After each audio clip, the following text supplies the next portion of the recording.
I used to think my life would follow a straight line. I graduated with honors, landed a job at a major international company, earned a stable income, and became someone others admired. Every morning I put on my perfectly ironed suit, smiled the proper smile, and thought, I'm living the right way. But at 28, something felt wrong. Not burnout, not fatigue, just an emptiness, quiet and persistent. Every day I asked myself, why am I doing this? Is this really me? Then on a random Friday afternoon, I quit my job. No backup plan, no financial cushion, just a fragile belief that I'd find something more real. 3 months later, I had failed. My first startup, a digital learning platform, flopped.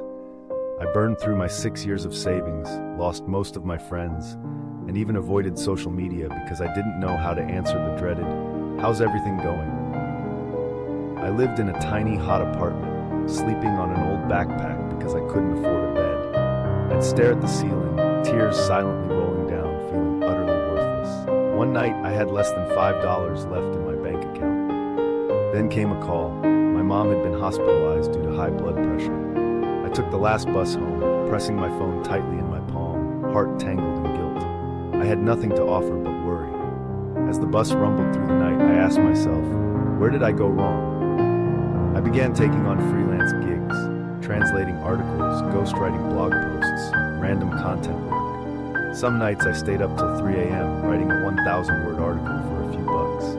But strangely, those little jobs slowly helped me breathe again. I started a personal blog, not for attention, just to let the pain out. One day I went live for the first time, nervous as hell, fumbling over every sentence, as I shared my unemployment journey.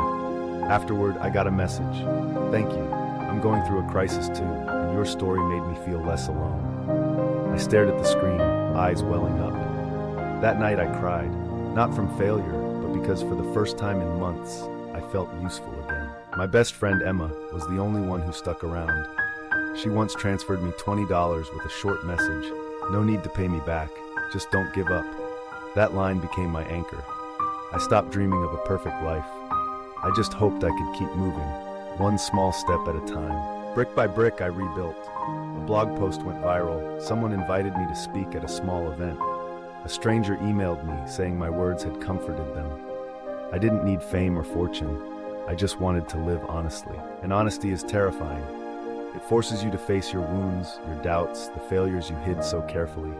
But from that raw honesty, I slowly rediscovered the best version of myself. Not perfect, but deeply human. 1 year later, I was invited to speak at a youth conference.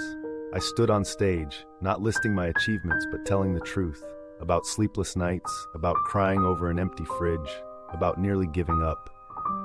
When I stepped down, a young student rushed to me, hugged me tightly, and whispered, "I've been where you were. Thank you for giving me hope."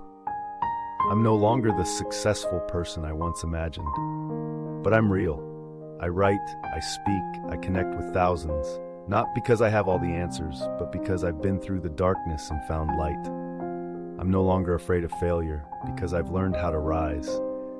And sometimes, that's the greatest success of all. You don't need a perfect life to be valuable. You just need the courage to keep going, even if your legs are shaking.